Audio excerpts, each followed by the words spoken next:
nitrogenado en distintas situaciones y el recambio proteico. Por favor, no duden en preguntar en la medida que encuentren cuestiones que no les resultan de suficiente claridad. Bien. Los seres vivos, y especialmente nosotros como animales, tenemos como una de nuestras características el alto contenido de nitrógeno en el organismo y también en nuestras excretas. Sintetizamos polímeros nitrogenados como proteínas y ácidos nucleicos, pero también compuestos nitrogenados de bajo peso molecular, como son los neurotransmisores, el glutatión, los nucleótidos y los aminoácidos no esenciales. Recordemos que los esenciales son aquellos que tienen que estar presentes en nuestra dieta porque no los podemos sintetizar o no los sintetizamos en cantidad suficiente.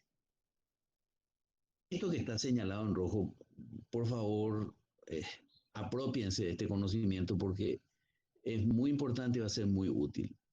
Todos necesitamos compuestos nitrogenados, pero no los podemos almacenar como moléculas de depósito, así como podemos almacenar ácidos grasos en forma de triacilgliceroles o glucosa como glucógeno, que su función es servir como reserva.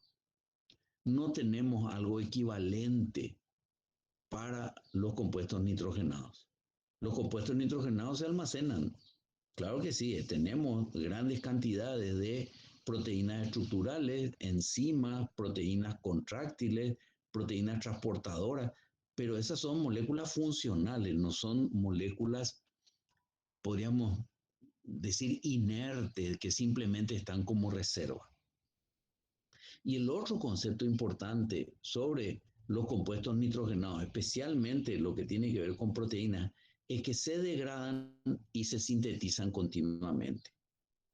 Pero si esto no fuera suficiente, además en la naturaleza hay un muy activo intercambio entre los seres vivos y la atmósfera. Cuando hablamos de metabolismo de compuestos nitrogenados, aquí vamos a dedicarnos a analizar qué pasa con las proteínas, pero con énfasis en el metabolismo de aminoácidos, los ácidos nucleicos, pero con énfasis en la síntesis y degradación de nucleótidos y los derivados de aminoácidos de bajo peso molecular. Entendamos entonces que no vamos a analizar la síntesis de proteína, que eso ustedes ya estudiaron,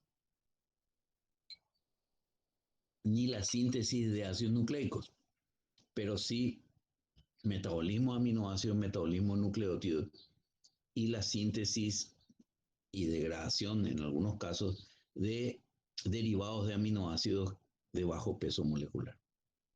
El otro concepto importante es que los humanos, para focalizarnos, en realidad todos los animales, pero los humanos en particular, somos completamente dependientes de otros organismos para obtener compuestos nitrogenados, sean estos organismos animales o vegetales. Y la manera de incorporar eficientemente esos compuestos nitrogenados que necesitamos es mediante el consumo de proteínas. Podríamos decir mediante el consumo de aminoácidos, pero en la naturaleza no hay muchos aminoácidos libres. Sin embargo, sí hay proteínas disponibles en el huevo, la leche, la carne, los cereales, las leguminosas. Es decir, en vegetales y animales hay proteínas que sirven para que nosotros podamos obtener estos compuestos nitrogenados necesarios. Todo lo que es el crecimiento y la reproducción están fuertemente limitados por la cantidad de nitrógeno disponible en los organismos. Esto estamos hablando de los organismos en general. Y todos los organismos tienen alguna capacidad de incorporar en alguna manera, en cierto grado, el nitrógeno que está en forma de amoníaco. Yo les pregunto, ¿el amoníaco es una molécula soluble en agua o insoluble? Soluble, profesor. Soluble. Es soluble, ok. Sin embargo, la mayor parte del nitrógeno que hay en la naturaleza está como gas en la atmósfera. ¿Y esto es soluble o no es soluble? Insoluble. Insoluble. Claro, aparte de ser insoluble, es una molécula que tiene triple enlace.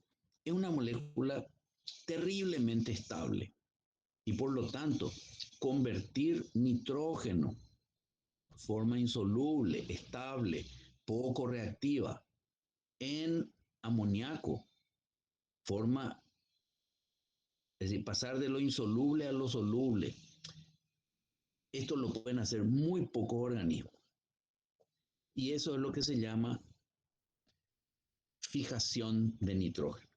Sin embargo, incorporar amonio a moléculas orgánicas, eso se llama asimilación de amonio, y en los humanos lo podemos hacer muy limitadamente. Entonces, la mejor manera de conseguir nitrógeno para nuestra biosíntesis es a partir del consumo de proteínas como fuente de aminoácidos. Les decía que transformar nitrógeno atmosférico, insoluble, gaseoso, en amoníaco, que es la forma soluble, se llama fijación de nitrógeno. Y solamente algunos microorganismos de vida libre o algunos microorganismos en simbiosis con plantas lo pueden hacer a través de una reacción que tiene este balance estequiométrico. Fíjense que requerimos dos cosas importantes: gran cantidad de poder reductor, estos son 8 equivalentes de reducción, y 16 moléculas de ATP para convertir una molécula de nitrógeno en 2 moléculas de amoníaco. Posteriormente, este amoníaco se oxida a nitrito y a nitrato y de esa manera se va a incorporar en los vegetales.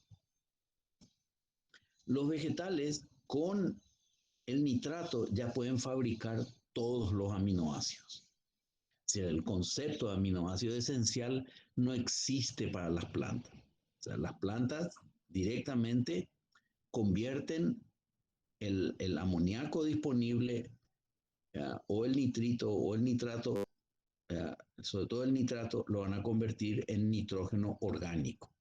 Esa transformación de amoníaco o ion amonio en molécula orgánica se denomina asimilación de amonio.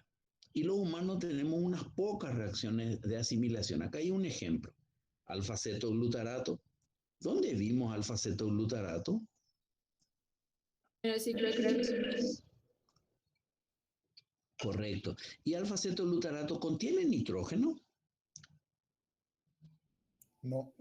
No, es un cetoácido, pero en condiciones reductivas con amonio permite la síntesis de glutamato. Entonces aquí pasamos de una molécula no nitrogenada a un aminoácido que contiene nitrógeno usando como fuente de nitrógeno amonio, es decir, una forma inorgánica de nitrógeno, una forma inorgánica y soluble, y esto es un ejemplo de asimilación de amonio. Muy brevemente, solo para que reconozcamos cuál es nuestra relación en este ciclo del nitrógeno en la naturaleza, aquí tenemos el nitrógeno atmosférico, por fijación se convierte en amoníaco, y el amoníaco por asimilación se convierte en aminoácidos y otros compuestos que a su vez cuando se degradan regresan amoníaco al medio. Este amoníaco por bacterias nitrificantes se convierte en nitrito y en nitrato, ¿ya? Y este nitrato se puede reducirse por bacterias, puede ser aprovechado por las plantas o a través de un proceso de desnitrificación devuelto a la atmósfera. Una vez más, nosotros, los humanos, podemos limitadamente asimilar amonio, no podemos fijar nitrógeno. Bien, ¿cómo incorporamos ese nitrógeno reducido? Y lo vamos a incorporar a través de la proteína de la dieta. Esta es la manera más eficaz, segura y razonable de incorporar compuestos nitrogenados a nuestro organismo. También la dieta contiene algunos aminoácidos libres, no mucho, muy poco. Y en nuestro intestino, las bacterias producen amoníaco y ese amoníaco parcialmente puede ser aprovechado. Pero una vez más, La manera eficaz de incorporar nitrógeno a nuestro organismo es mediante la ingesta de proteínas, es decir, comer proteínas que contienen aminoácidos, ¿verdad? Obviamente. Ahora, ¿qué pasa si nosotros en ese intento de tener muchos compuestos nitrogenados tenemos una ingesta de proteína exagerada?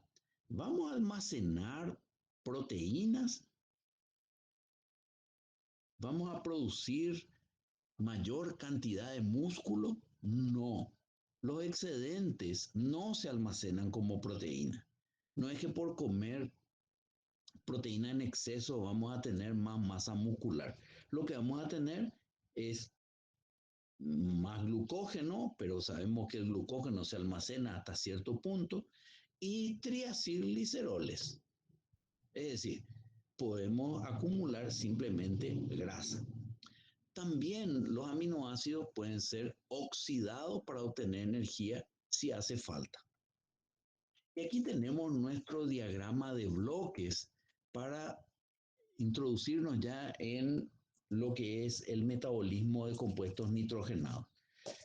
La unidad a la cual tenemos que llegar para comprender ese metabolismo son los aminoácidos, ¿verdad? La estructura monomérica. Digamos que los aminoácidos para el metabolismo nitrogenado sería el equivalente para los hidratos de carbono, el metabolismo de ¿qué? De glucosa. De glucosa y otros monosacáridos. Y en el caso de los metabolismos de lípidos, ¿cuál era nuestro elemento central? Acetil-CoA. Acetil-CoA. Acetil-CoA. No, lípidos dije. Ácido graso. Eso, ácidos grasos. Claro que sí, son los ácidos grasos. Bueno, pues ahora vamos a centrarnos en los aminoácidos. ¿De dónde vienen los aminoácidos? Fíjense, cartel grande, flecha gruesa de proteínas de la dieta, y una fuente importantísima para los aminoácidos disponibles en las células son las proteínas corporales, la degradación de proteínas corporales. Y una menor contribución, la síntesis de los aminoácidos no esenciales. Estas tres flechas blancas de entrada van a alimentar lo que se llama el fondo común de aminoácidos, el pool de aminoácidos, el balde de aminoácidos, donde van entrando aminoácidos procedentes de la proteína que consumimos, de las proteínas que se degradan en nuestro organismo y de la síntesis de los aminoácidos no esenciales. Ahora, no podemos degradar proteína corporal, simplemente hay que reconstruirla.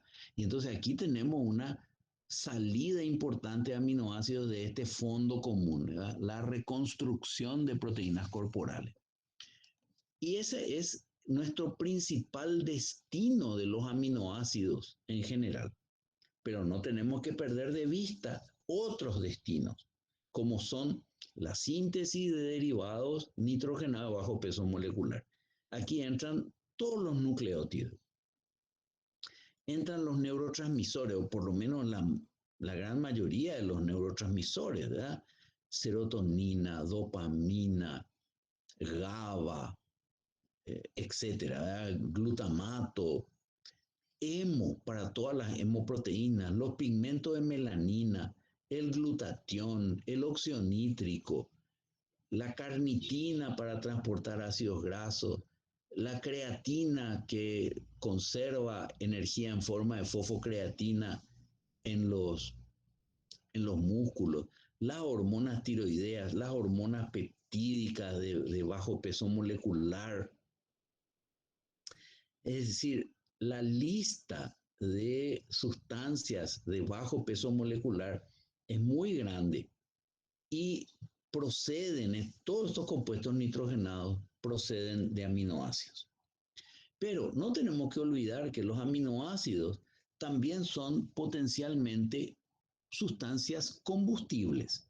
Pueden oxidarse, de hecho se oxidan. Por ejemplo, cuando tenemos una necesidad energética. Y aquí viene el otro elemento novedoso para el metabolismo. Cuando estábamos tratando con la glucosa y otros monosacáridos y los ácidos grasos, ¿con qué elementos? Es decir, ¿en qué terminaban los elementos constituyentes de estas moléculas? A ver, ¿qué nos da al final la oxidación del ácido palmítico? CO2 Exacto. ¿Y de la glucosa? también. También. Pero ahora tenemos nitrógeno. No solamente nitrógeno, también tenemos azufre, pero sobre todo todos los aminoácidos contienen nitrógeno. Y aquí viene un principio central. Los aminoácidos tienen que desprenderse del nitrógeno y ese desprendimiento se va a dar finalmente con la producción de amoníaco, que rápidamente, por ser una base, se protona para dar amonio fisiológicamente, pero el amonio y el amoníaco son especies muy tóxicas para nuestro organismo. Entonces, tenemos que hacerla, tengo que procesarla, tengo que hacerla menos tóxica a través de la síntesis de urea, que es la principal forma de eliminación del nitrógeno de los aminoácidos. Eso es una parte, pero eliminando el nitrógeno de los aminoácidos nos queda todavía esqueletos carbonados. Y estos esqueletos carbonados pueden oxidarse completamente hasta dióxido de carbono y agua, por lo tanto van a servir como combustibles. Pueden servir para producir glucosa, que mantenga la glicemia, pero también producir cuerpos cetónicos. De hecho, si producen acetil-CoA, ese acetil-CoA puede dar ácidos grasos, puede dar cuerpos cetónicos o incorporarse, perdón, incorporarse a nuestras rutas oxidativas. A ver, ¿dónde incorporaríamos acetil-CoA para oxidarse? El ciclo de Krebs. Exacto, al ciclo de Krebs. En consecuencia, les insisto, este esquema, entiéndanlo bien, apréndanlo bien, y si hay alguna duda para comprenderlo, por favor, díganlo ahora. ¿Está claro esto? ¿Hay algo que requiera Profe, explicación? Sí, entonces los aminoácidos se van a convertir en glucosa, cuerpos cetónicos y esto solamente si hay en exceso ya. Y siempre, o pero si hay siempre. necesidad, o si hay Ah, necesidad. Por ejemplo, y, a y ver, lo mismo va a pasar con la buena urea. pregunta. ¿Qué pasa si no estoy comiendo? Si estoy ayunando, ¿qué va a pasar? ¿Va a haber beta oxidación? Claro, los ácidos grasos van a dar beta oxidación, pero yo ¿puedo convertir acetil-CoA en glucosa?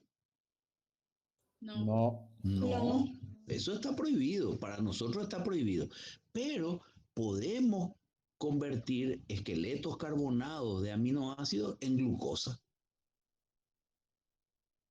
Podemos convertir piruvato en glucosa, oxalacetato en glucosa, malato en glucosa. Eso sí es posible. Por tanto, no es que hace falta que los aminoácidos estén en exceso para que se puedan convertir en glucosa. Puede ser que no estemos comiendo y lo mismo ese proceso va a funcionar. Pero sí es importante ver que los aminoácidos pueden llegar a dar acetil-CoA. Y ya sabemos que si hay exceso de acetil-CoA, podemos tener biosíntesis de ácidos grasos y almacenamiento de los ácidos grasos como triacilgliceroles. Bien, vamos a pasar al siguiente punto, que es la digestión de proteína y absorción de aminoácidos. Estamos repitiendo la misma secuencia que ya vimos con los hidratos de carbono y con los lípidos. La digestión y absorción de aminoácidos tiene sus particularidades. En primer lugar, las proteínas tienen que ser hidrolizadas, ¿verdad?, para que se puedan absorber. Y esa hidrólisis se realiza por etapas, ¿verdad? Se va haciendo gradualmente en el tracto digestivo. Y se van a absorber como aminoácidos y oligopéptidos. Y aquí hay una diferencia importante.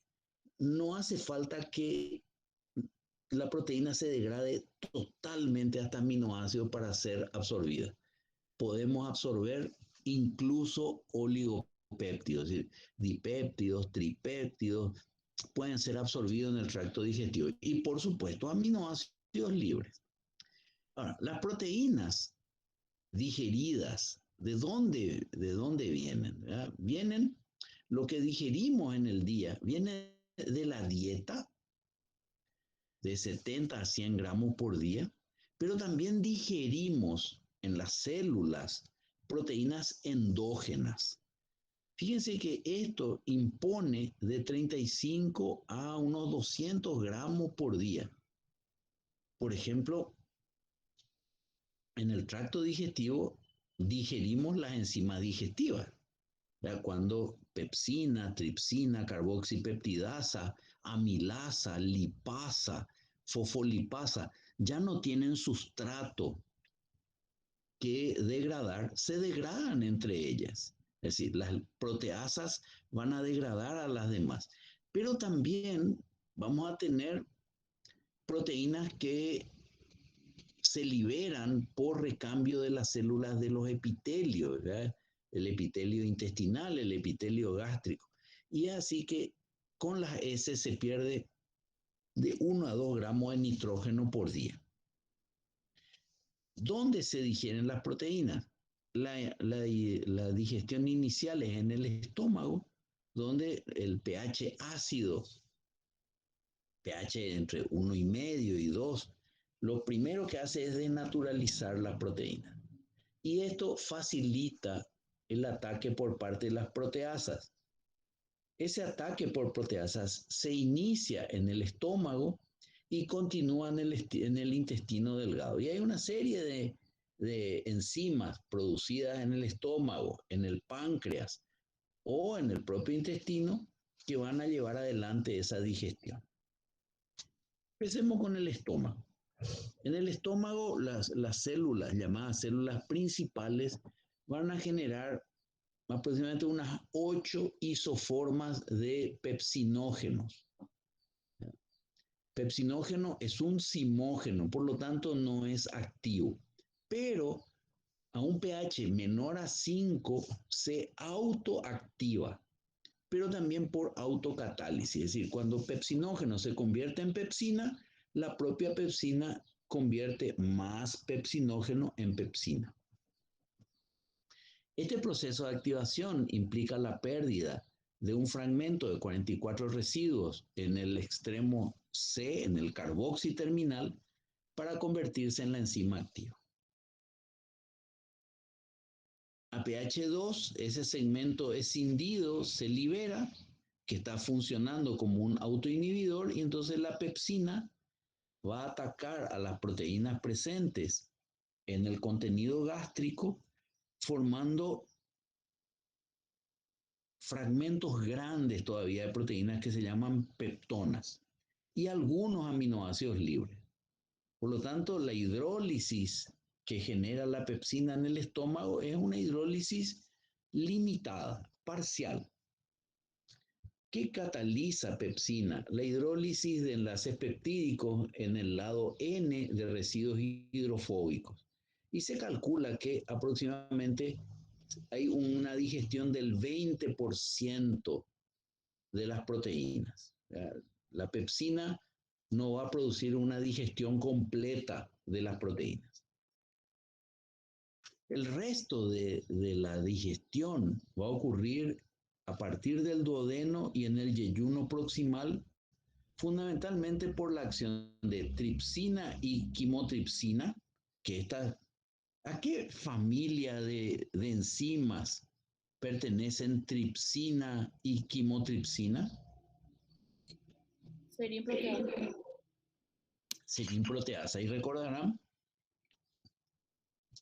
que son liberadas como simógenos por el páncreas junto con elastasa y carboxipeptidasa. Pero carboxipeptidasa es una metaloproteasa. Tripsina va a activar a más tripsinógeno. Aquí hay un fenómeno de autocatálisis y a su vez tripsina activa a quimotripsinógeno, proelastasa y procarboxipeptidasa. La enteropeptidasa también actuando sobre tripsinógeno produce tripsina.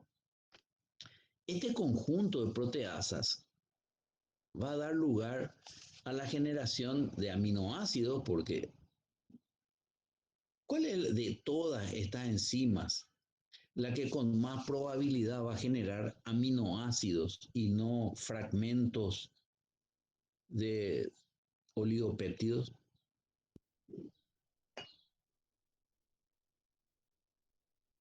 Carboxipeptidasa, Correcto. ¿Por qué? porque va a degradar al extremo carboxilo. Entonces, por ¿Y aminoácidos. cómo degrada? ¿De a 1, de a 2, de a 3? Creo que era uno, sí, mal no recuerdo. Uno por uno, correcto. Entonces va a ir liberando aminoácidos, pero también se van a liberar aminoácidos. Por ejemplo, si tengo dos aminoácidos juntos, básicos, ahí voy a liberar aminoácidos con tripsina. ¿Ya? Pero, insisto, esta degradación va a ser parcial. Luego, tenemos que ver qué pasa con la absorción. Y esa absorción va a darse en el yeyuno proximal. Proteínas endógenas, como son péptidos con acción hormonal producidos en el intestino, se van a absorber sin digerir, principalmente en el intestino grueso. Aquí tenemos un resumen de la acción de las peptidasas que podemos encontrar en el tracto digestivo. La pepsina del estómago, una endopeptidasa, lo mismo son endopeptidasas, tripsina, quimotripsina y elastasa, producidas como simógenos en el páncreas. Las carboxipeptidasas también son producidas en el páncreas, pero son metaloproteasas. Y el fluido intestinal produce aminopeptidasas, y dentro de los enterocitos di y tripeptidasas, que también son aminopeptidasas, atacando en estos dos últimos casos los N-terminales.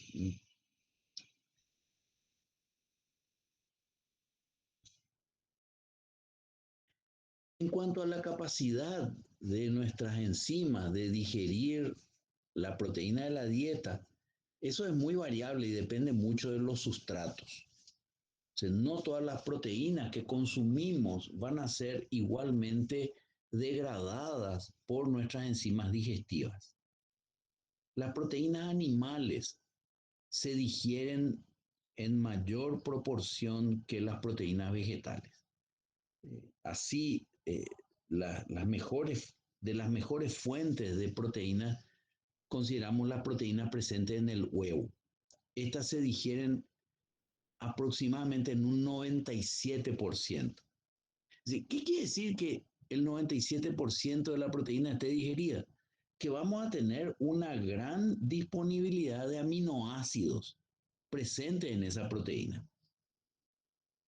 Las proteínas musculares del pescado, del pollo o de la carne de animales, ¿verdad? Aquí carne de vaca, carne de cerdo, carne de oveja, eso se digiere entre 85 y 100%. Y las proteínas vegetales, hay algunos alimentos de origen vegetal con un muy alto contenido de proteína, como son las legumbres, ¿verdad? Los porotos, las alubias, las lentejas, la soja, que también es una leguminosa, o la proteína de trigo, tienen una digestibilidad entre 75 y 90%. Una vez que se realizó el proceso de digestión, encaramos lo que es la absorción de aminoácidos. Ahora, ¿Los aminoácidos son sustancias polares o apolares? Polares. ¿Va a ser fácil que estas sustancias difundan a través de la membrana plasmática? O sea, habían aminoácidos polares y aminoácidos apolares. El R es polar o apolar, ¿verdad? Pero ahora no estamos hablando de proteínas, ahora volvemos a ocuparnos de los aminoácidos en disolución. Y en general, los aminoácidos en disolución tienen un grupo amino que está protonado y un grupo ácido carboxílico que está desprotonado. Por lo tanto, son sustancias que tienen un carácter iónico. Entonces, esa absorción de aminoácidos va a necesitar proteínas transportadoras. Y gran parte de la absorción de aminoácidos requiere cotransporte con otras especies, como pueden ser los iones sodio o los protones. Las proteínas que participan en este proceso de transporte son proteínas de una familia llamada SLC, que viene de transportadores de sustancias solubles. En los humanos se reconocen por lo menos 36 transportadores de aminoácidos ubicados en distintas localizaciones de nuestro organismo. No todas están en el intestino. Pero vamos a fijarnos en tres grandes categorías de transportadores. Transportadores de aminoácidos neutros, de aminoácidos dibásicos y cisteína, y un transportador de aminoácidos discarboxílicos. Recuerden que no necesitamos que toda la proteína al 100% se transforme en aminoácidos para ser absorbida. También tenemos capacidad de absorber péptidos, principalmente mediante fenómenos de cotransporte impulsado por protones. Los aminoácidos y los péptidos ¿son hidrosolubles o no? Sí, son hidrosolubles. Y siendo hidrosolubles, van a pasar por los enterocitos y van a salir por la membrana apical a la circulación portal. Circulación venosa que termina ¿en qué órgano? Hígado. En el hígado. Bien, aquí tengo un resumen de los principales sistemas de transporte intestinal de aminoácidos. El sistema A, que depende de sodio, sirve para aminoácidos pequeños y no solamente está en el intestino, está en la mayoría de los tejidos. El sistema ASC sirve también para aminoácidos pequeños, especialmente alanina, serina y cisteína. El sistema N, también con cotransporte con sodio, para transporte de glutamina, asparagina e histidina a nivel hepático.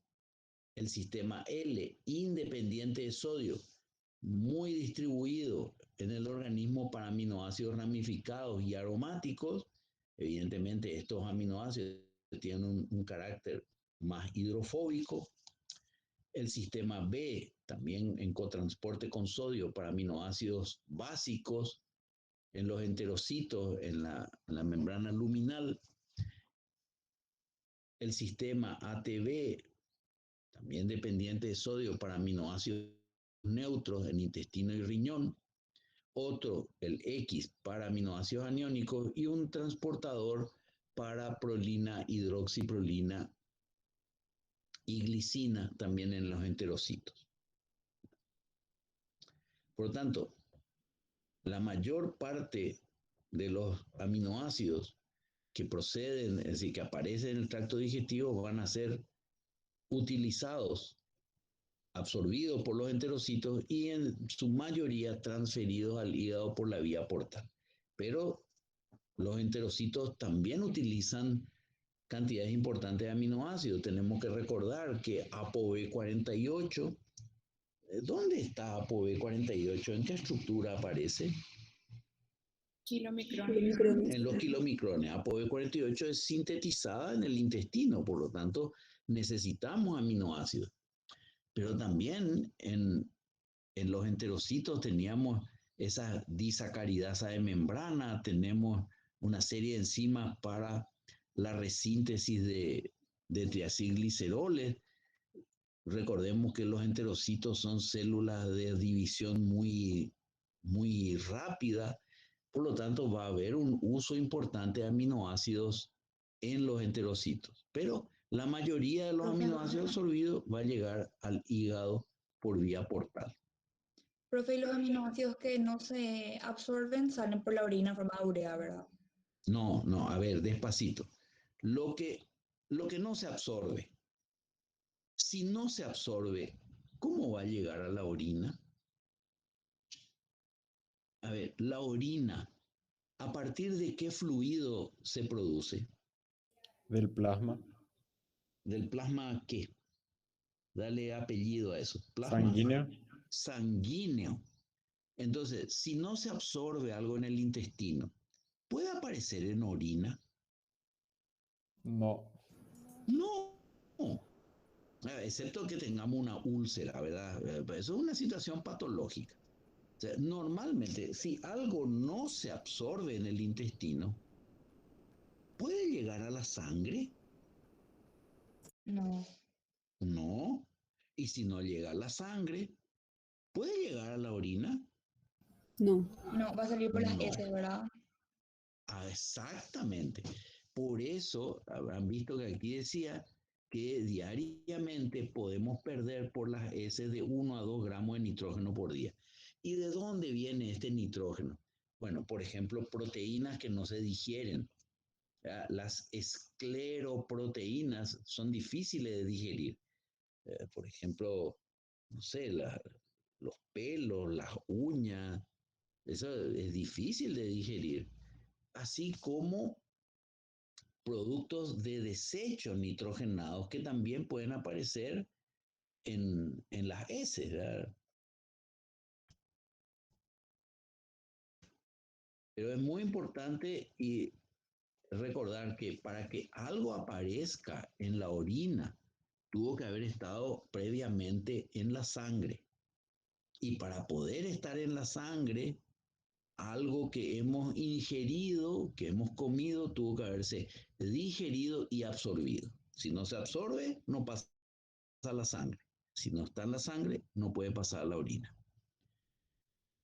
Bien, esquemáticamente, entonces aquí tenemos el borde en cepillo de un enterocito donde residen estos sistemas transportadores dependientes de sodio que introducen el aminoácido y luego en el extremo, en el borde contraluminal, ¿ya? Por transporte facilitado se elimina el aminoácido que pasa a circulación portal. Y ya sabemos que la transportasa sodio-potasio ATPasa tiene que expulsar el sodio e introducir potasio gastando ATP. Los dipéptidos y tripéptidos se absorben generalmente en cotransporte con protones. Y existe un sistema de transporte adicional para algunos aminoácidos y oligopéptidos mediante un fenómeno llamado translocación mediada por glutatión. ¿Se acuerdan de glutatión?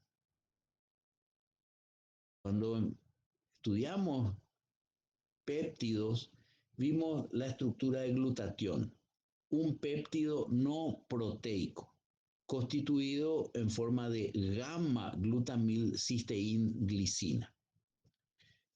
El glutatión contribuye también a la absorción rápida de aminoácidos y péptidos en distintos ambientes, en el intestino, también en los riñones. Y el sistema constituye lo que se llama ciclo del gamma-glutamilo. Vamos a ver en qué consiste. Aquí tenemos la membrana plasmática y tenemos un aminoácido, podría ser un péptido pequeño fuera de la célula, y aquí hay una enzima. Esta enzima se llama gamma-glutamil transferasa. Hasta ahora, de la estructura del glutatión, ¿cuál es el residuo que más participa en la detoxificación, en la degradación de especies reactivas de oxígeno, como agente reductor. El sulfidrilo no era, pues. El sulfidrilo Cisteína. de cisteína, correcto. Bueno, pues ahora vamos a ver una participación de glutatión utilizando otro residuo que es el gamma-glutamilo. La enzima se llama gamma-glutamil transferasa y se asienta en la membrana plasmática. Este aminoácido que está afuera, con la catálisis de gamma-glutamil transferasa y la fuerza impulsora de glutatión, va a dar lugar a la formación de un gamma-glutamil aminoácido.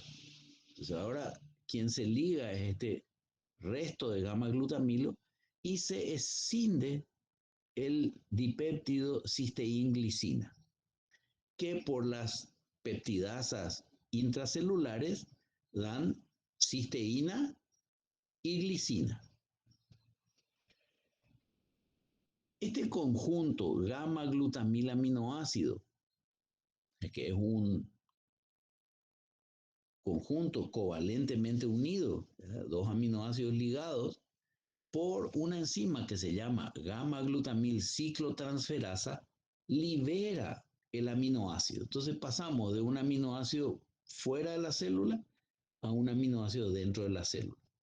Y el resto de gamma-glutamilo se cicla para formar 5-oxoprolina. Este intermedio, por la acción de 5-oxoprolinasa y gastando energía, se abre para formar el aminoácido glutamato. Glutamato con cisteína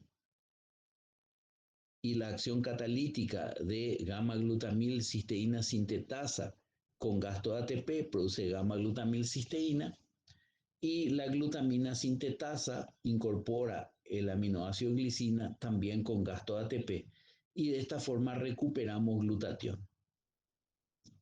Como decíamos al principio, este sistema que llamamos ciclo del gamma-glutamilo permite el transporte rápido de aminoácidos y péptidos en algunos órganos, ¿verdad? Como el hígado, el intestino, los riñones, y la fuerza impulsora viene inicialmente de la hidrólisis de glutatión que a través de este ciclo se recicla constituyéndose nuevamente. Bien, y ahora vamos a ver cuánto nitrógeno o cuántas proteínas necesitamos los humanos. Espero que presten atención a estos textos que están especialmente resaltados con letras más gruesas, están en negritas, ¿verdad? Porque contienen conceptos que no tenemos que olvidar. O sea, primero, solo el nitrógeno orgánico de las proteínas y de los aminoácidos puede mantener el balance de nitrógeno en los animales. No nos sirve, por ejemplo, consumir, bueno, tampoco se puede porque nos haría mucho daño. Vamos a suponer cafeína. Cafeína contiene nitrógeno y contiene una cantidad importante de nitrógeno, pero ese nitrógeno no nos sirve para producir aminoácidos o nucleótidos y mucho menos proteínas. Entonces, para mantener nuestro balance de nitrógeno, tenemos que consumir proteínas o eventualmente aminoácidos, pero proteína es la forma más corriente de consumir compuestos nitrogenados útiles para mantener el balance nitrogenado. Por ejemplo, si consumimos ADN en cantidades enormes, tampoco vamos a mantener el balance nitrogenado. ¿Qué requerimiento de proteínas tenemos los humanos? Y un adulto sano, ¿verdad?, un adulto sano tiene un requerimiento de 0,8 gramos de proteína por kilo de peso por día, porque aquí dice requerimiento diario. Por tanto, si estamos hablando de un adulto de unos 70 kilos, estaría requiriendo aproximadamente unos 60 gramos de proteína. Si consideramos un atleta, es decir, una persona que está sometida a entrenamiento físico intensivo y regular, no de vez en cuando, no un atleta de fin de semana, estamos hablando de alguien que entrena regularmente, tiene un requerimiento entre 1 y 1,2 gramos por kilo de peso por día de proteína. Es posible que atletas de élite, cuando estamos hablando de atletas de élite, estamos refiriéndonos a campeones olímpicos, o sea, gente que juega fútbol profesional en ligas muy exigentes, de esos que juegan 2 partidos de mucha intensidad a la semana, podrían beneficiarse con hasta 1,5 y tal vez hasta 2 gramos de proteína por kilo de peso. Pero una persona con actividad física normal, sin nada extraordinario, con 0,8 gramos de proteína por kilo de peso corporal por día, es suficiente. En las embarazadas, al requisito basal tenemos que agregarle 30 gramos de proteína por día. Y los lactantes tienen un requerimiento de 2 gramos por kilo de peso. Pero también un lactante está en un periodo de crecimiento rápido o lento. Rápido. Muy rápido. Rápido, muy rápido. ¿Verdad? Y tienen que construir estructura. No solamente recambiar estructura, que es lo que hacemos los adultos, sino que tiene que construir estructura. ¿Y cuáles son? A ver si recordamos. ¿Pueden mencionarme algo estructural que requiera aminoácidos, pero algo específico?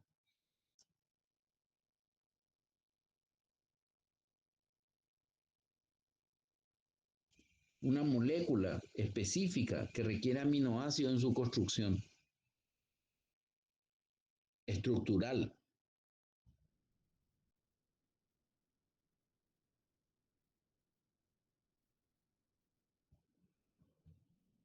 El citoesqueleto celular, profe.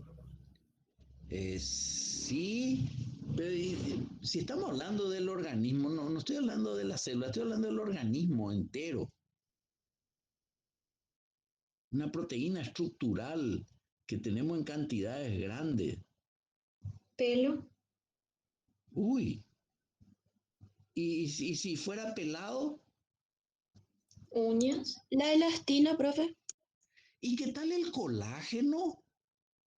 El colágeno que necesitamos en los huesos, en los tendones, en la aponeurosis, en las articulaciones, en los discos intervertebrales, en los cartílagos. O, o ahí les parece que no se requiere mucha proteína. Neurotransmisor también. Sí, pero estamos hablando de proteínas estructurales. Los neurotransmisores son moléculas señalizadoras. Cuando hablamos de estructura, yo estoy pensando en el colágeno, la elastina, la actina, la miosina de los músculos. Eso es lo que tenemos como proteína estructural en gran cantidad, ¿no? Entonces, cuando alguien está creciendo, tiene que fabricar esa proteína y hay una gran demanda de aminoácidos para eso. Bien, el consumo excesivo de proteína no da una ventaja, pero aquí nos vamos a encontrar con un principio que es fundamental para comprender el metabolismo nitrogenado. Cuanto más nitrógeno entra en el organismo, más cantidad de nitrógeno tiene que salir de nuestro organismo. Estoy hablando de un adulto que ya completó su crecimiento. Por tanto, si consumimos más proteína, vamos a tener que eliminar más nitrógeno. Y nuestra manera más corriente, más probable de eliminar nitrógeno de los aminoácidos es eliminando urea y amonio a nivel renal. Pero eso hace que nuestros riñones estén trabajando muy activamente, que el hígado tiene que trabajar para sintetizar urea, los riñones para eliminar, que tenemos que consumir agua y además corremos el riesgo de perder calcio. En consecuencia, tengan mucho cuidado con esto de propiciar el consumo excesivo de proteínas. ¿Cuánta proteína hay en los alimentos? Eso es muy variable y además tenemos que tener en cuenta que hay algunas fuentes de proteínas que son muy ricas en proteínas, pero van acompañadas de grasas o de hidratos de carbono y hace que la densidad proteica disminuya. ¿Ya? Por ejemplo, el pollo cocido sin piel, ¿ya?, contiene 29 gramos de proteína por ciento. ¿Ya? Pero como tiene poca grasa, algo de glucógeno, la densidad proteica es muy grande. Fíjense los maníes que tienen un contenido proteico muy alto, 26 gramos de proteína por 100 gramos, pero contienen mucho triacilglicerol. Entonces eso hace que la densidad proteica sea más baja. Y un alimento muy consumido aquí localmente, la mandioca hervida, tiene apenas 1,2% de proteína. Su contenido energético es alto, porque tiene mucha grasa esto. ¿Qué contiene? Muchos carbohidratos. Carbohidratos. Mucho hidrato de carbono en forma de almidones, ¿verdad? Entonces la densidad proteica es baja también.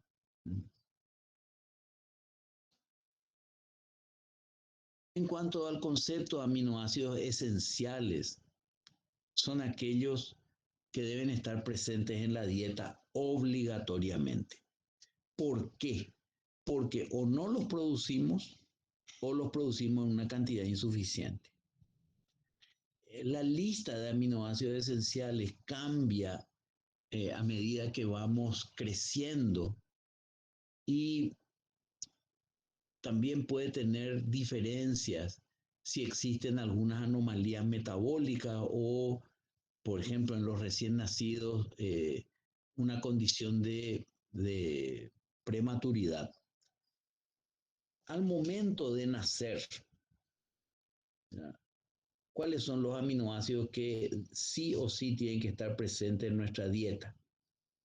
Arginina, histidina, isoleucina, leucina, lisina, metionina, fenilalanina, treonina, triptófano y valina. Aquí hay una llamada con relación a arginina. Arginina deja de ser esencial, ¿ya?, cuando pasamos la infancia. ¿Qué tenemos de esencial? Y tenemos que ver lo que no podemos sintetizar. Por ejemplo, nosotros no podemos generar enlace carbono-azufre. Por eso metionina es esencial. Tampoco podemos sintetizar anillos aromáticos. Por esa razón, fenilalanina y triptófano son esenciales. Tampoco sintetizamos cadenas ramificadas y por eso valina, leucina, isoleucina para nosotros son aminoácidos esenciales.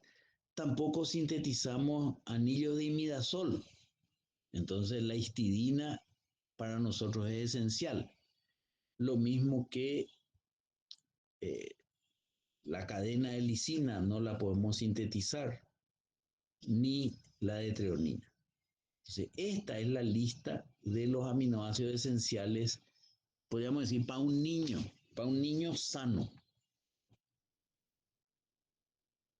Si estuviéramos en presencia de un niño prematuro, tendríamos que considerar además cisteína y tirosina como esenciales, ¿ya? ¿De dónde procede cisteína? A ver si alguien me puede aclarar. De metionina. Exacto, de metionina, ¿verdad? Porque esto tiene enlace carbono-azufre. Entonces, no es no esencial absoluto, sino que deriva de metionina. ¿Y la tirosina? ¿Con qué aminoácido tiene relación estructural? Fenilalanina. Con fenilalanina, correcto, ¿verdad? Esto es un fenol, es decir, un OH, contiene un OH sobre un anillo aromático y la fenilalanina tiene un anillo aromático. Entonces, los demás aminoácidos son no esenciales, ¿verdad? Alanina, seguro que, a ver, podemos ir haciendo ya un ejercicio mental. Alanina, ¿con qué molécula podemos relacionarla fácilmente? Que no sea aminoácido.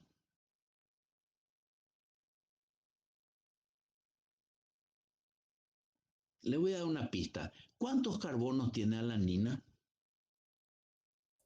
3. 3, ¿ok? Entonces, ¿con qué sustancia? El piruvato no era, ¿verdad? Exacto, con piruvato. Alanina es un aminoácido, piruvato es un cetoácido. Aparragina y aspartato, ¿cuántos carbonos tienen? 4. 4. A ver, ¿con qué podríamos relacionar? El oxalacetato. Exacto, ¿por qué? Porque el aspartato es dicarboxílico. Vamos, fantástico. ¿Y el glutamato y la glutamina, con quién podríamos asociar?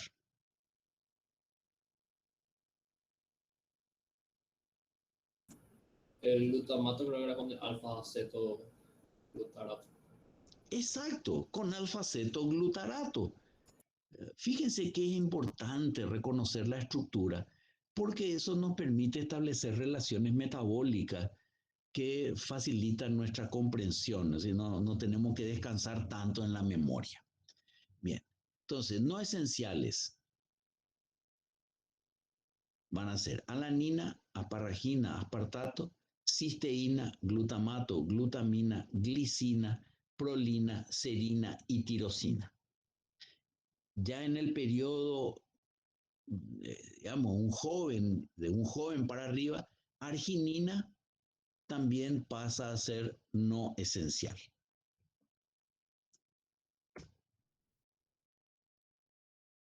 Aquí hay una serie de consideraciones, pero que ya estuvimos hablando de ello.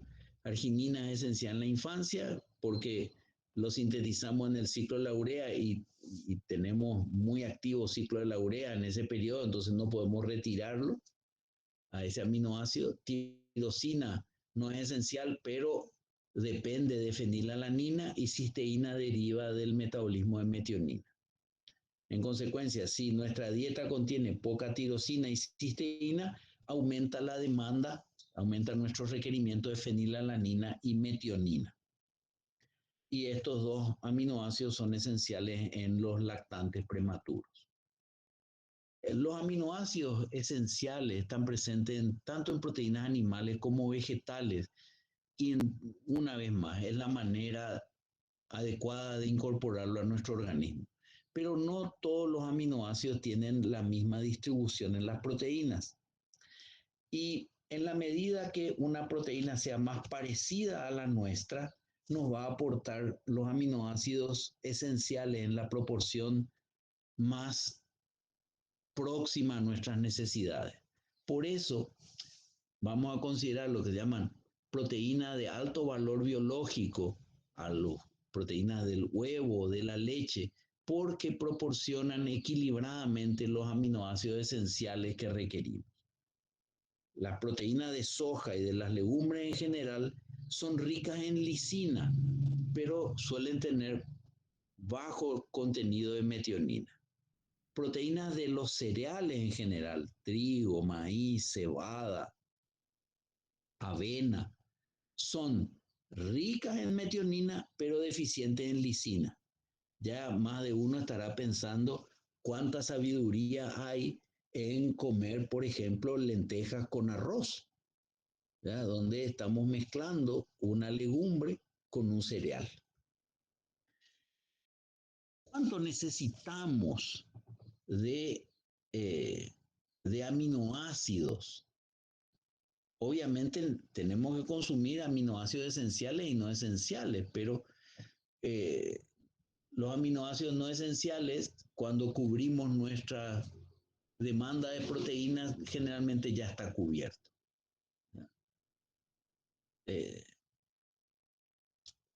Si consumimos pocos aminoácidos no esenciales, también van a aumentar la demanda de aminoácidos esenciales.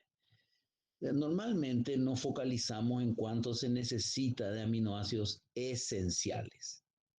Y hay cantidades variables en estas necesidades. Así, lo que más necesitamos diariamente es fenilalanina, metionina y leucina, 1,1 gramos por día. Lisina y valina, 0,8, isoleucina, 0,7, treonina, medio gramo, triptófano, 250 miligramos, es decir, 0,25 gramos. Es un aminoácido poco abundante en las proteínas, pero también nuestro requerimiento es menor que el de otros aminoácidos. Para histidina no está determinado. Se calcula que podrían ser unos 10 miligramos por kilo de peso por día. Y no se dejen engañar, van a encontrar muchas veces en algunos textos que histidina no es esencial, pero eso es porque cuando se retira histidina de la dieta no se ven trastornos inmediatamente, pero también tenemos unas grandes reservas de histidina a nivel muscular.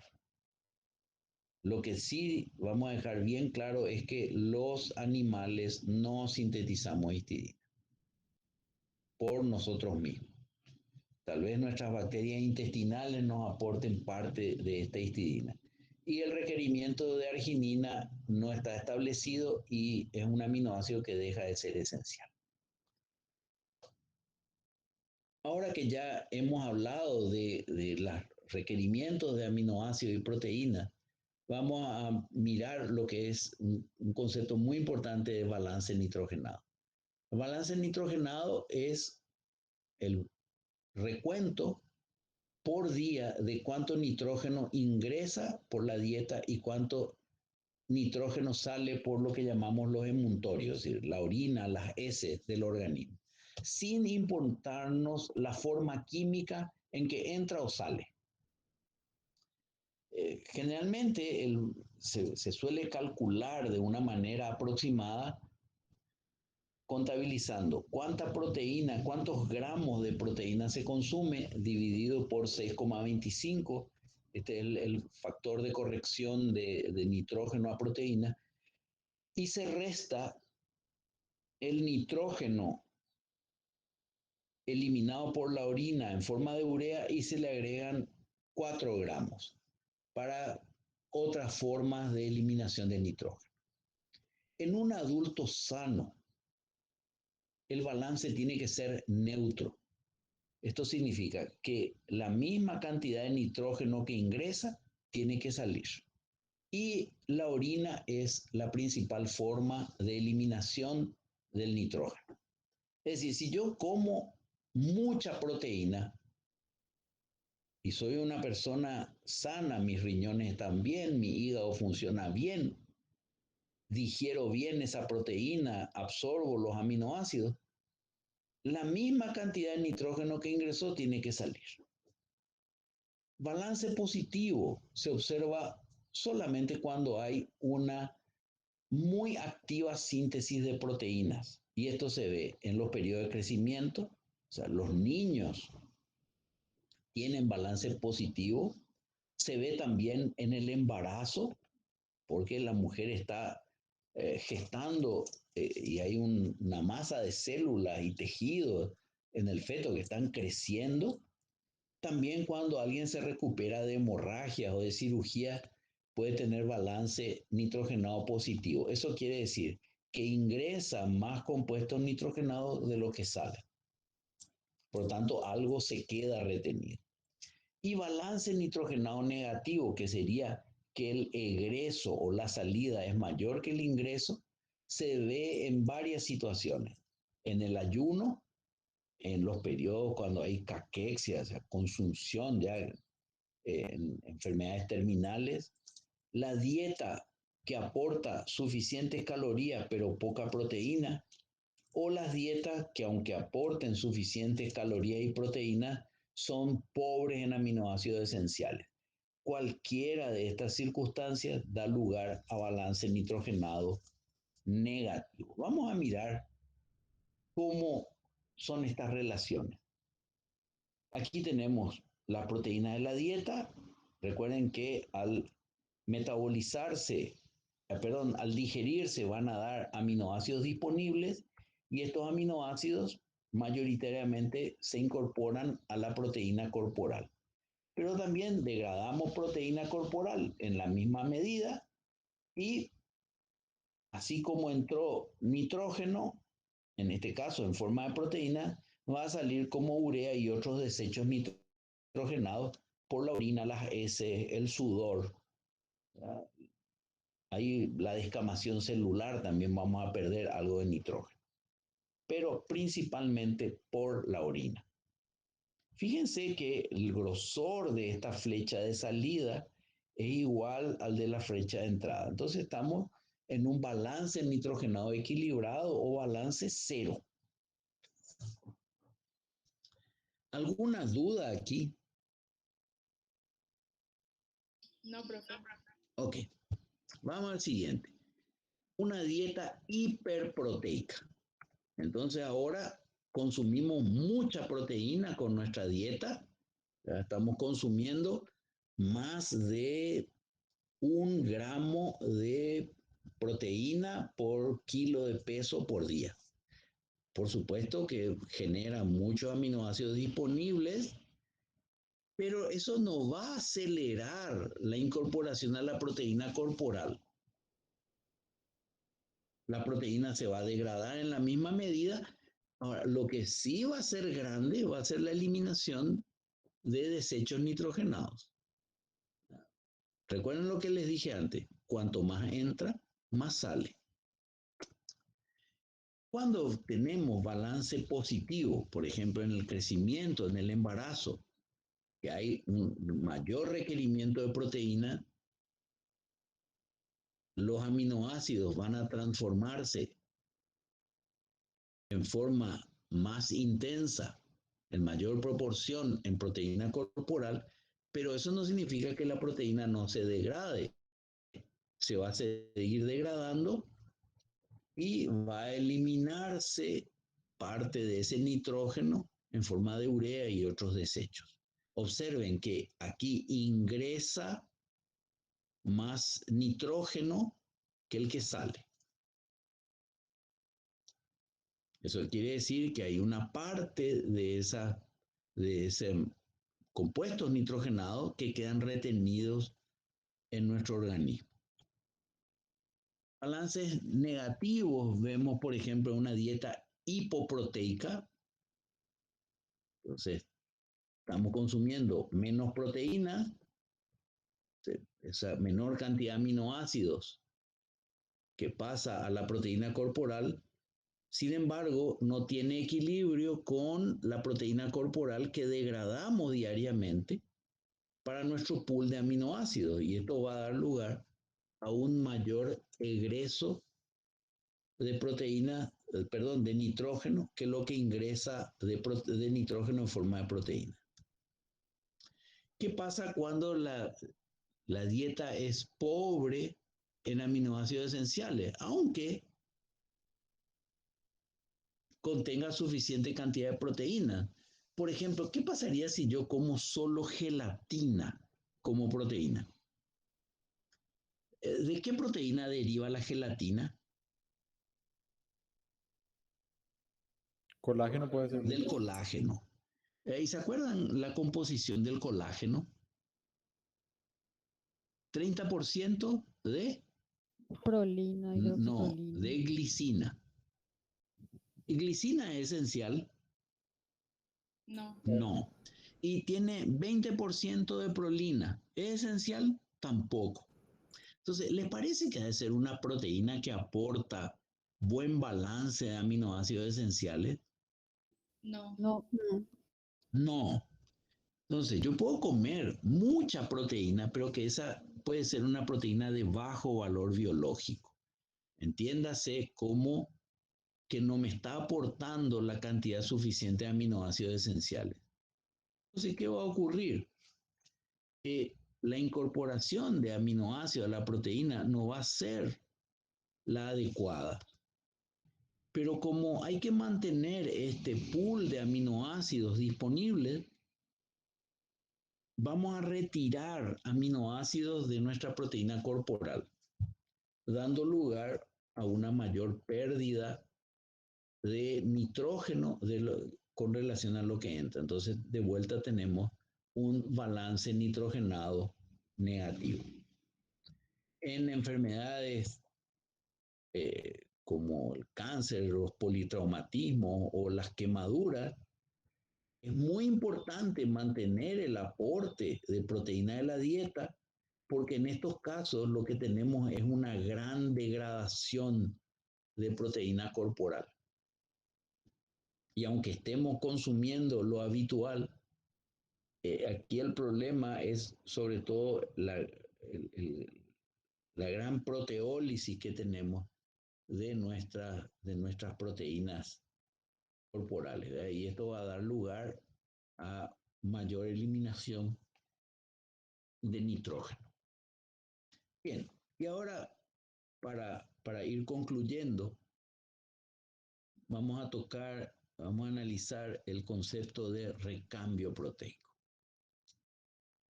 Recuerdan que en la primera imagen de esta presentación decíamos, bueno, si no en la primera, tal vez en la segunda,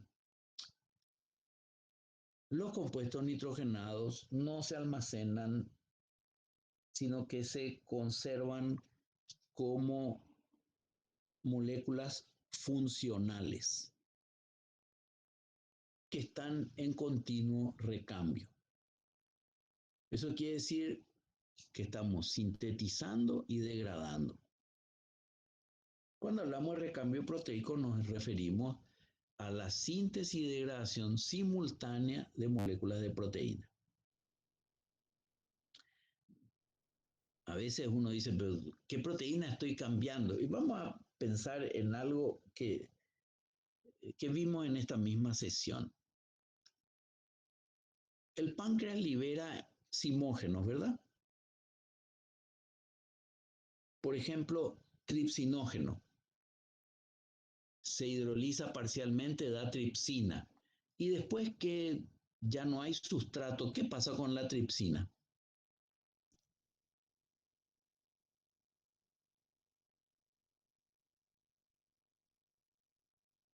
Se degrada.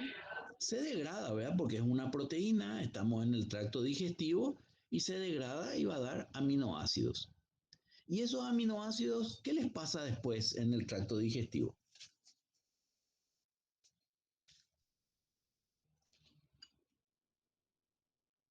Cuando entran en contacto con los enterocitos, ¿qué les pasa? Puede ser que se vuelva a sintetizar. ¿Perdón? Se vuelva a sintetizar. Antes de Se sintetizar. absorben. Se absorben, ¿verdad? Se absorben y el organismo vuelve a sintetizar proteína. Eso es recambio. En un adulto sano, bien alimentado, la cantidad total de proteína es constante. ¿Por qué?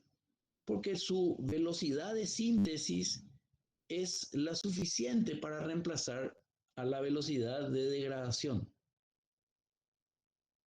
La ingesta de proteínas puede variar de 0 gramos por día, por ejemplo, si no como nada, a 600 gramos por día en una dieta hiperproteica. Pero la dieta occidental, lo habitual, es aportar unos 100 gramos por día de proteína. Recuerden que el mínimo es 0,8 gramos por kilo de peso por día.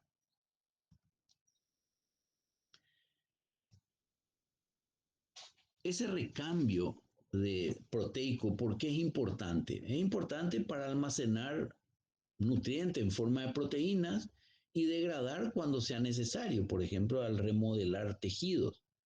También para aprovechar esqueletos carbonados de aminoácidos en la producción de glucosa y cuerpos cetónicos en el ayuno, para eliminar proteínas anormales que podrían dañar las células si son acumuladas.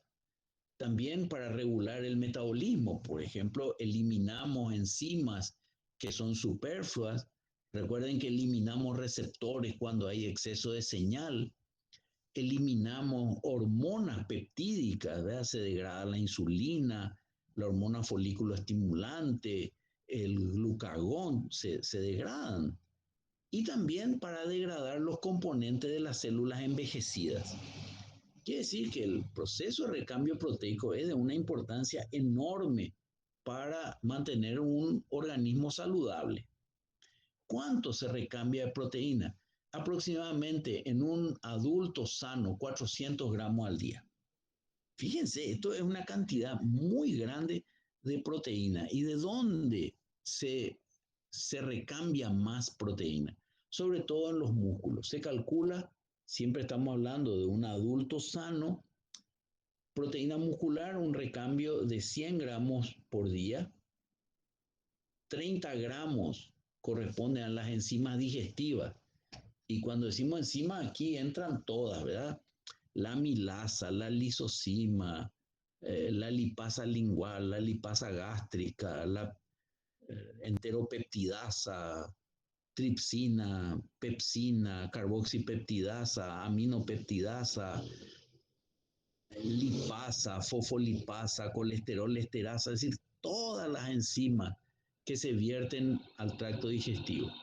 También las proteínas de las células del tubo digestivo, unos 20 gramos, porque hay una descamación continua de esos epitelios. La degradación de hemoglobina representa unos 15 gramos al día. Y después tenemos que considerar todo lo que hace al recambio celular. ¿Ya? Estamos aquí mencionando solo las cantidades más importantes. ¿Ya? Y solo el 6%, es decir, unos 10 gramos de la proteína que consumimos y que ingresa por otra forma al aparato digestivo, por ejemplo, por descamación o por secreción enzimática, sale con las heces. Ya dijimos de 1 a 2 gramos de nitrógeno diario. El recambio, por tanto, va a mantener este pool de aminoácidos que necesitamos, ¿verdad?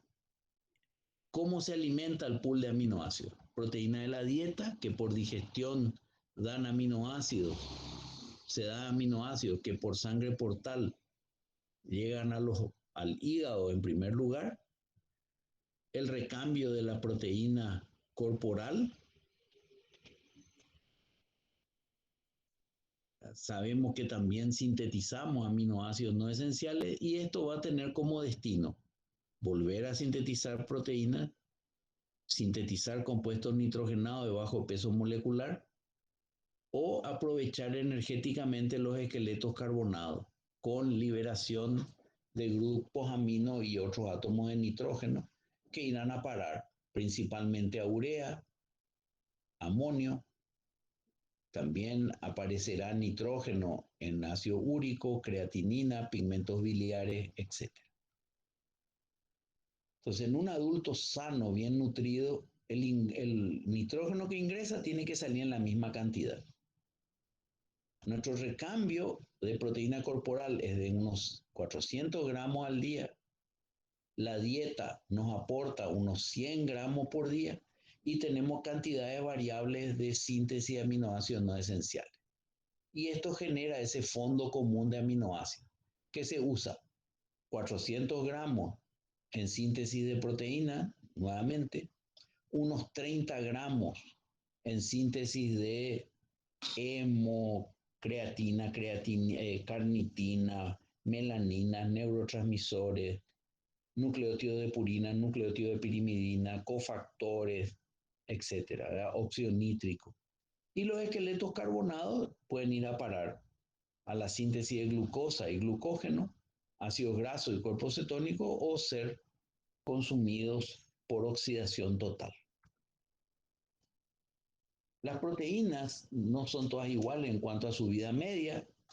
Proteínas intra y extracelulares pueden ser digeridas en los lisosomas y la semivida puede variar mucho aún en un mismo tejido.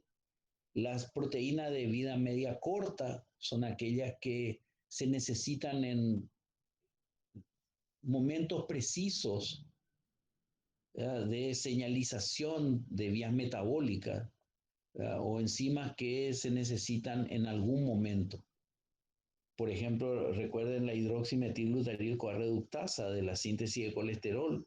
Es una enzima de vida media corta. Otras se necesitan todo el tiempo. Por ejemplo, las enzimas de la glicólisis, la hemoglobina, las proteínas de la cadena transportadora de electrones. Esas son proteínas de semivida larga.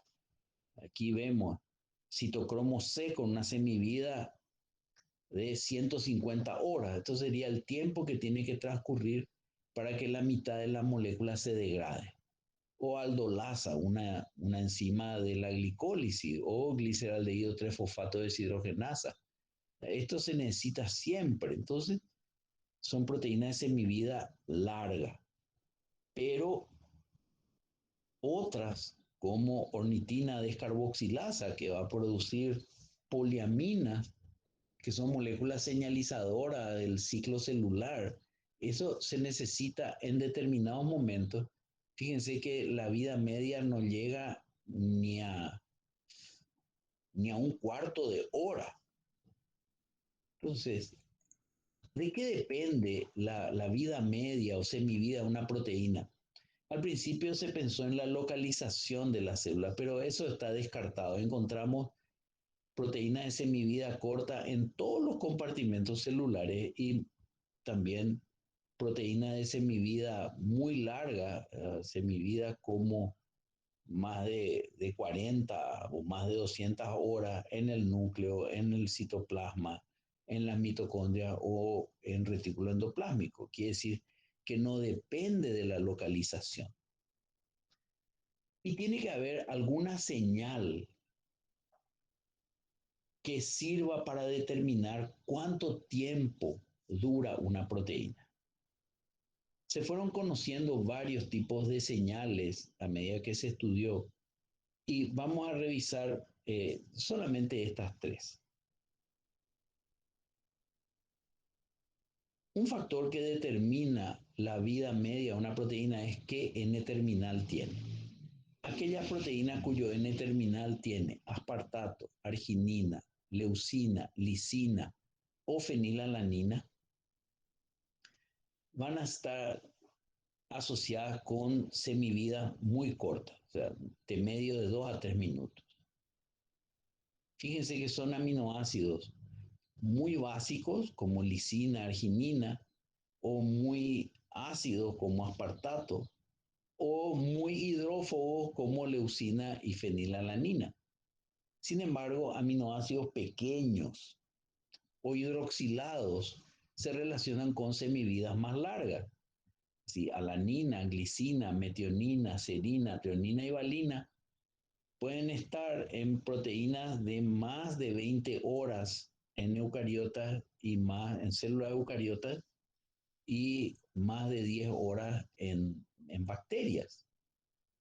También se encontró que algunas secuencias repetitivas se asociaron a proteínas que se degradan muy fácilmente. Y una es la secuencia PES, que viene de prolina, glutamato, serina y treonina, o la CAFERQ, que es lisina, fenilalanina, glutamato, arginina y glutamina. Cuando estas secuencias de aminoácidos aparecen repetidas veces en una proteína, la proteína tiende a degradarse más rápidamente. Y el último proceso del cual vamos a hablar, y yo les voy a robar unos minutos para terminar, es la marcación con ubiquitina o ubiquitina. La ubiquitina o ubiquitina es una proteína pequeña, muy conservada. Fíjense que tiene apenas 76 residuos, termoestable, que marca proteínas que van a ser degradadas preferentemente. En la medida que una proteína tenga unidos covalentemente más moléculas de ubiquitina, esta va a entrar en el proteosoma más rápidamente y se va a degradar. La proteína marcada, aquí esta U representa varias unidades de ubiquitina que son retiradas y la proteína se degrada en fragmentos más pequeños, en octapéptidos. No se degrada en aminoácidos. Otros sitios de degradación, los sitios de degradación tienen características especiales. Las proteínas que se degradan en los lisosomas son sometidas a la acción de unas 50 enzimas hidrolíticas que se llaman catepsinas, activas a pH relativamente ácido. Por ejemplo, en los periodos de ayuno, estas enzimas tienen preferencia para las proteínas que contienen la secuencia CAFERQ. Y la otra es la degradación en el proteosoma, que ocurre en el citosol, donde existe un complejo supramolecular llamado proteosoma. Aquí tenemos una tabla que resume la degradación de proteínas y las enzimas involucradas. Yo no voy a repetirle porque aparecen las metaloproteasas dependientes de zinc, las proteasas de serina que ya conocemos, y agregamos las catepsinas, que son proteasas de cisteína presentes en el lisosoma. Las caspasas también son proteasas de cisteína que reconocen restos de aspartato, muy activas en la apoptosis celular. Ahora vamos a dedicarle un par de minutos a hablar del proteosoma. Y las calpaínas, que son proteasas de cisteína dependientes de calcio, que tienen varios roles celulares. Así como es importante sintetizar proteínas, también es importante degradarlas. Recuerden que las proteínas que no cumplen ninguna función tienen que ser degradadas, ¿verdad? Porque ocupan lugar y dan la posibilidad de que se precipiten o que se agreguen incluso proteínas que son útiles, y esto definitivamente conduce finalmente a la muerte celular. La marcación con ubiquitina o ubiquitina sirve para conducir una proteína al proteosoma. Para que pueda llegar al proteosoma, la proteína tiene que tener por lo menos 4 moléculas de ubiquitina unidas secuencialmente, donde vamos a utilizar un residuo, la lisina 48, es decir, el épsilon amino de la lisina, para formar un enlace isopeptídico con el C-terminal de la ubiquitina siguiente. Entonces, las cadenas poliubiquitinadas o poliubiquitinizadas pueden llegar a tener hasta 50 o más unidades. Se vio que hay una relación entre las secuencias PES y este proceso, dado que las secuencias PES, como tienen serina y treonina, al ser residuos que se pueden fosforilar, favorecen el proceso de ubiquitinización. Este proceso actúa en secuencia y participan algunas enzimas. La primera enzima se llama activadora ubiquitina y va a unirse, va a permitir la unión de ubiquitina a la enzima 1 con gasto de ATP. Hay un solo tipo celular para distintos tipos de organismos. A continuación, la enzima conjugadora ubiquitina va a tomar ese resto de ubiquitina unido a la enzima 1 y se va a transferir a la enzima 2. Aquí ya hay bastante diversidad, hay más de 20 tipos de enzima E2 en los mamíferos. Y finalmente, la enzima E3 va a transferir la ubiquitina a lo que llamamos proteína condenada. La proteína condenada es aquella que va a ingresar al proteosoma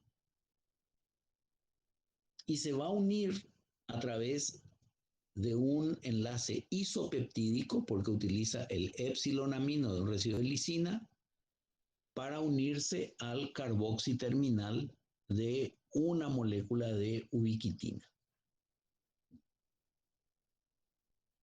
Esta proteína E3 sí ya hay en gran variedad en forma de dos tipos, una es la HST y la otra que se llaman el dedo ring, ¿verdad? Son dedos de zinc. Y esta gran variedad permite seleccionar distintos tipos de proteínas que van a ser conducidas al proteosoma. El proteosoma es un complejo multiproteico que cataliza proteólisis parcial de las proteínas marcadas con ubiquitina en un proceso que depende de ATP, ¿verdad? Y tiene un cilindro hueco que se llama el proteosoma 20S, que es donde están las actividades proteolíticas, y dos casquetes 19S, esto recuerden que es la escala de sedimentación, que son los que reconocen a la proteína marcada. La parte central tiene 4 anillos enzimados, como si tuviéramos 4 rosquitas enzimadas. Los anillos externos tienen 7 unidades alfa, los internos 7 unidades beta, y es en las unidades beta donde está la actividad proteolítica. Sí, beta 1 reconoce aminoácidos ácidos, beta 2 aminoácidos básicos y beta 5 aminoácidos hidrófobos. Y los casquetes cumplen la función regulatoria. Hay una base que tiene 9 unidades donde hay 6 ATPasas y esta reconoce la proteína poliubiquitinizada, la despliega y permite que ingrese al cilindro. Y una tapa con 8 unidades retira la ubiquitina. Esto significa que no hay un gasto neto de ubiquitina. Esto se recicla. En la estructura del proteosoma, aquí vemos las porciones de tapa y los 4 anillos centrales. Esquemáticamente, esta sería la disposición. Recuerden, beta 1, beta 2 y beta 5 que está aquí. Son las subunidades donde reciben las actividades proteolíticas. Esto sería mirando el interior. Beta 1 reconoce aminoácidos ácidos, beta 2 los básicos y beta 5 los hidrófobos. Y esquemáticamente sería el procedimiento de esta manera. Nosotros tenemos nuestra proteína y esta proteína se le va transfiriendo ubiquitina. Cuando se acerca al proteosoma, la porción de tapa reconoce y retira los restos de ubiquitina.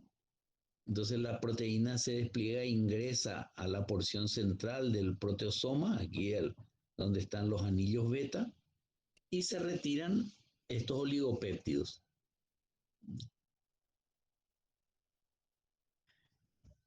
Asociado a la tapa tenemos las proteínas DV, que son proteasas de cisteína, que le retiran la ubiquitina a las proteínas marcadas y también pueden servir como reguladores de la semivida de la proteína, porque si una proteína fue ubiquitinizada y luego se le quitan residuos de ubiquitina, se prolonga su vida media. De vuelta en sentido esquemático, nuestra proteína que va a ser degradada, lo que llamamos proteína condenada, con su colita de poliubiquitina, es reconocido por la porción de tapa, se retira la ubiquitina para reciclar y la proteína ingresa a la porción central donde se va a degradar parcialmente.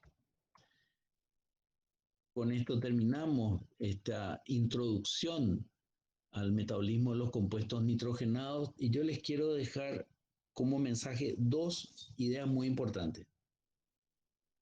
Necesitamos consumir proteínas para mantener nuestro balance de nitrógeno en el organismo. Otros compuestos nitrogenados que no sean proteínas o aminoácidos no sirven para mantener el balance nitrogenado. Y el segundo concepto importante es que todo el nitrógeno que ingresa al organismo tiene que volver a salir. No hay una retención absoluta de nitrógeno